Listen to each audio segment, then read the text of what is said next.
જિલ્લામાં સવારે 7:30 થી 10:30 સુધીમાં 5 થી 6 ઇંચ વરસાદ ખાબકતા સુરત શહેરની કોર્પોરેશનની પ્રી મોન્સૂનની કામગીરીની પુલ ખુલ્લી પડી છે। સુરત શહેરના અનેક વિસ્તારોમાં પાણી ભરાવાના કારણે સુરત શહેરને આમ જનતા ભારે પરેશાનીનો સામનો કરી રહી છે। હરેકૃષ્ણ રસ ભંડારના માલિક અનિલભાઈ પટેલ દ્વારા જણાવવામાં આવ્યું છે કે અડાજણ પાલ સુરત શહેરના અનેક વિસ્તારોમાં 1.5 ફૂટ પાણી દુકાનોમાં ઘરોમાં ભરાઈ જવાથી ભારે નુકસાનીનો સામનો કરવો પડ્યો હતો। ત્યારે આપ જોઈ રહ્યા છો કે સુરત શહેરમાં સવારના 7 વાગ્યાથી 10 વાગ્યા સુધીમાં 5 થી 6 ઇંચ વરસાદ પડવાથી સુરત શહેરમાં શાળા કોલેજોમાં રજા જાહેર કરવામાં આવી હતી। ત્યારે હવામાન ખાતાની આગાહી હોવાથી સુરતના અનેક વિસ્તારોમાં વરસાદ પડવાથી કોર્પોરેશનની પોલ ખોલી નાખી છે। આમ જનતાને પોતાના ધંધા રોજગાર અને પોતાની ગાડીઓને ભારે નુકસાનીઓ ભોગવવી પડી છે। જ્યારે પણ સુરત શહેરમાં અતિ ભારે વરસાદ પડી રહ્યો છે ત્યારે સુરત શહેરની હાલત પણ ખરાબ બની જાય છે।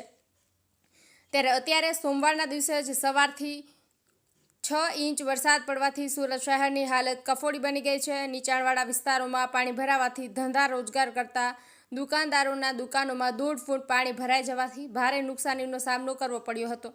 હરેકૃષ્ણ રસ ભંડારના માલિક દ્વારા જણાવવામાં આવ્યું હતું કે અનેક વાર સુરત શહેરની અંદર ભારે વરસાદના કારણે આમ જનતાને ભારે નુકસાન ભોગવવું પડે છે। સુરત કોર્પોરેશન દ્વારા વરસાદ અગાઉ સાફ સફાઈ કામ ન કરી હોવાથી પાણીનો ભરાવો રહે છે, પણ આમ જનતાને નુકસાનની જવાબદારી કોની? હજી તો સારું છે, વરસાદ વધારે પડવાથી સુરત શહેરમાં ઠેર ઠેર પાણી ભરાયેલા જોવા મળશે। અતિ ભારે વરસાદના કારણે સુરત શહેરની આમ જનતા પરેશાન થઈ રહી છે। હજી પણ હવામાન ખાતાની આગાહી હોવાથી અનેક વિસ્તારોમાં વરસાદ પડી શકે છે, એટલે જ પોતાના જાનમાલ માટે આમ જનતાએ સતર્ક રહેવું જોઈએ।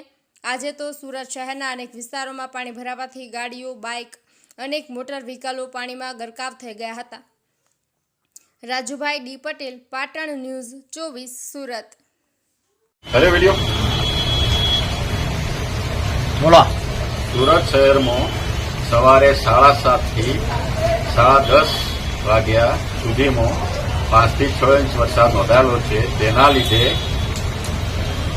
અડાજણ, પાલ તથા સુરતના અમુક એરિયામાં પાણી ભરાયેલા છે।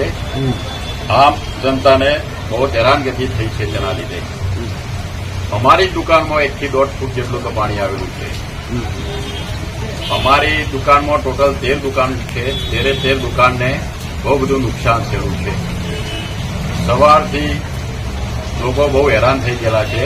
જ્યાં જોઈએ ત્યાં પાણી ભરાયેલા છે। સ્કૂલોમાં પણ રજા જાહેર કરવામાં આવી છે। સુરતની સ્થિતિ અત્યારે બહુ ખરાબ પરિસ્થિતિ છે।